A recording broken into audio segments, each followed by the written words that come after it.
provoke the reaction, and so on and so forth. With these cards, this was a big international European project.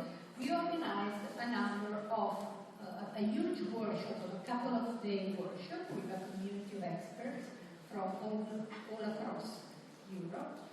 And we had the cards, but we had also a number of posters of templates already organized to give room and shape to the output. As I said, it's very important to make sure that you can collect the output in a way which is meaningful.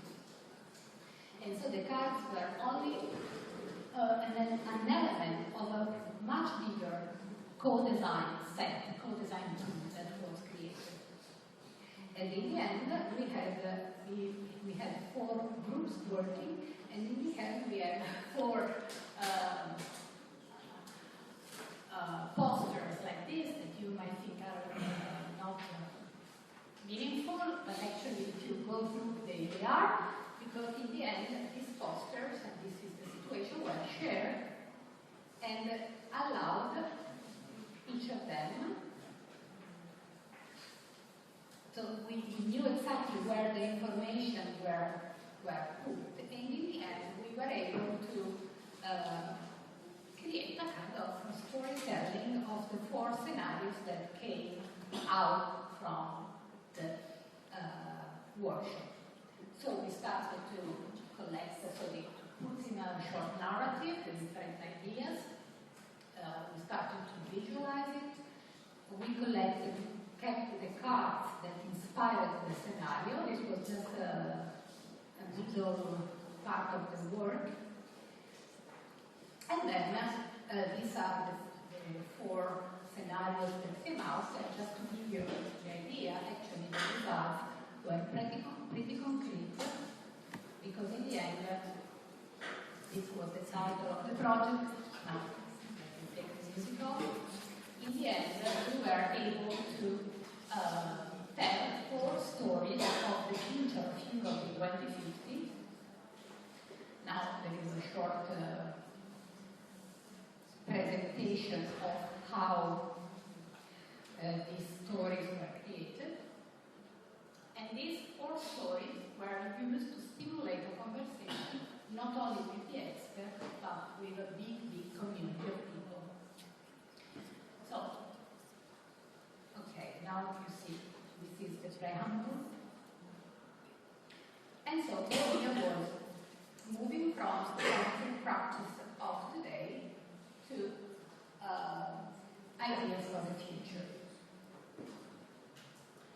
And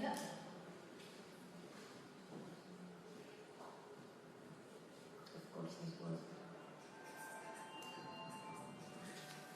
so these are our beautiful posters that were then post-produced, edited into more, communicable material, but the ideas were there in those posters because they were organized to make the context emerge.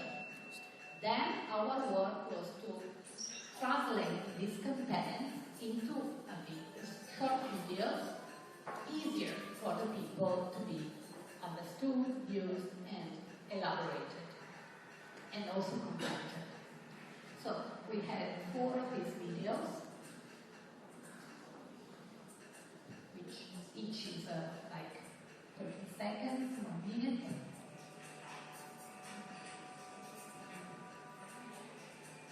And this video tells a story of the future that was discussed with a broader community. The objective of the project was to share this vision of the future for Europe in order to orient the European strategy for a sustainable future. So that's one. And we can see another one.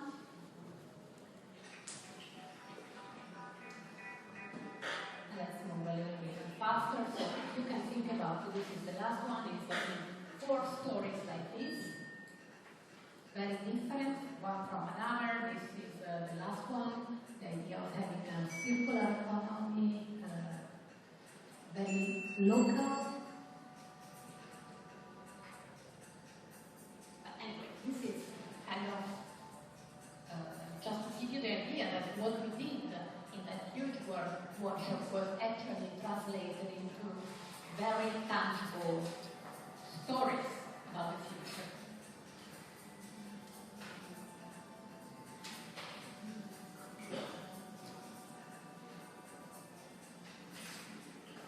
Okay. So,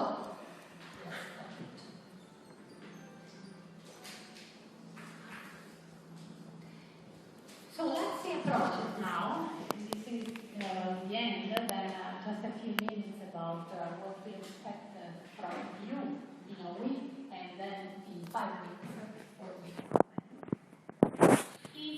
Now, I'd like to show you a project that is now in place, a research project, an international one, which is in a way all about co-designing with a huge community, from citizens to super scientists, and which in a way mix different strategies, different tools.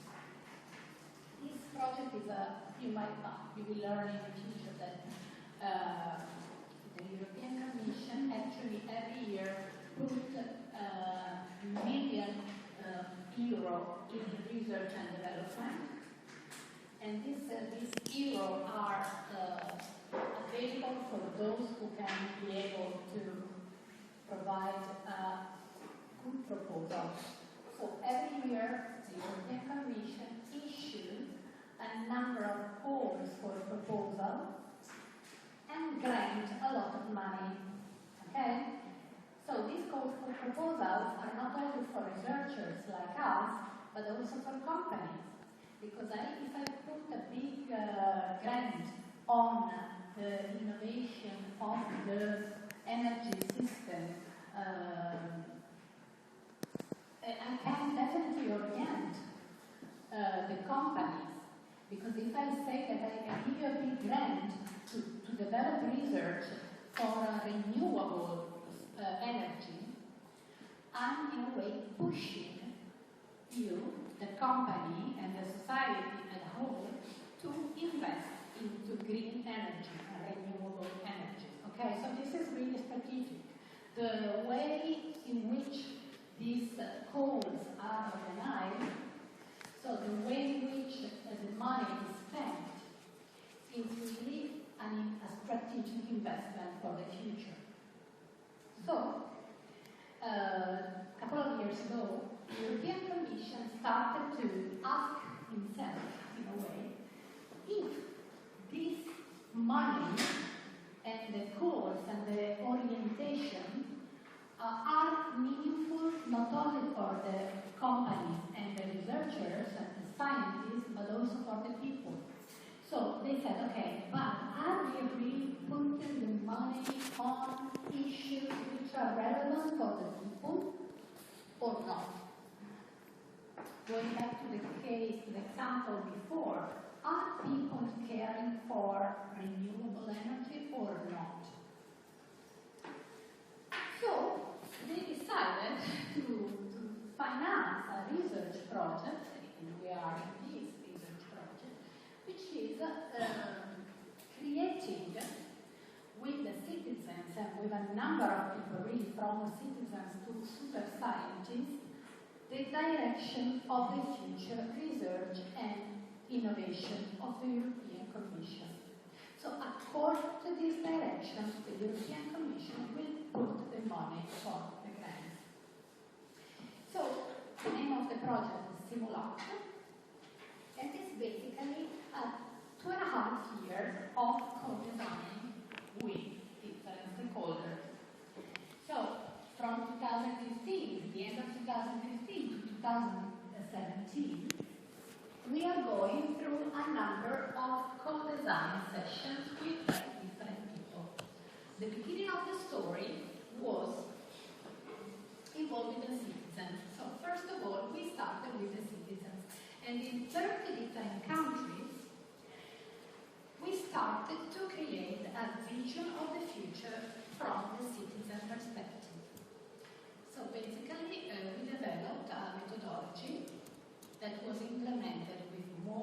1,000 citizens in 30 different countries, including 1000 cittadini di 30 diversi paesi europei, were asked to think about the future and to deliver visions for the future. So how would I like to see the future of Europe, of the country where I live? And it was a very specific methodology of work that was created, and in each country we enrolled 36 citizens of very different age, status, gender, education, region, to participate in one day of design and to create each group 6 visions. We did organize this huge co-design day in Avanzi, which is a nice space where nearby Polytechnico Leonardo. And so this is a group of citizens. It was already pretty complicated to engage them. And the day was conducted through four. No, I missed the number anyway. 4 stages in one day, in which the beginning was putting the people together and creating empathy. Think about 36 persons not knowing each other, that we asked to work together for one day, from kids of 15 years to elderly of 85, working together for one day in an effective way. So the beginning was telling a story, what to think, was really breaking the ice, thinking about the vision, thinking about the future, starting with a micro story, and delivering this final vision. So this was the setting, the space, a very beautiful space in Sevilla Fair. It was a Saturday, and this was the situation. How did we break the ice between the people? Well, the methodology suggested, so in the beginning, think about 6 people sitting around 6 tables, not knowing each other, looking at each other with a little bit of suspect. And, this is the situation. And so, to break the ice, in a way, it was delivered another deck of cards with all images that helped think about the past and the future. So these images were kind of, even sometimes very extreme and provoking images that were aimed to touch the emotion of the people and starting to tell stories about what worried them about the future and what made them confident about the future. So this ice-breaking ended up with the creation of an initial story, micro story. Each person did one, and as you can see,